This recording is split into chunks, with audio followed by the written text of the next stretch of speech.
Apa yang anda lihat ini adalah mungkin menjadi bukti bahawa manusia telah menjumpai elektrik lebih daripada 2000 tahun sebelum kita menjumpai elektrik. Persoalannya, bagaimana ini boleh terjadi? Pada tahun 1938, seorang arkeologi telah menemui sebuah bekas tanah liat purba di Baghdad.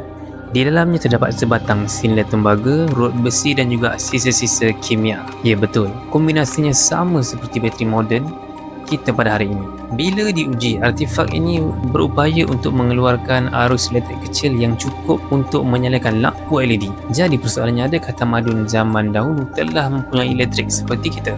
Ada juga yang percaya bahawa artifak ini digunakan untuk proses elektrokimia. Mungkin juga digunakan untuk proses saduran emas. Tapi apa teori yang lebih gila?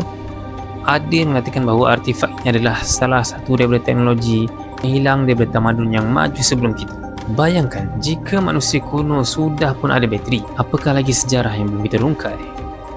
Apakah lagi sejarah yang belum diketahui oleh kita? Kasih komen dekat bawah.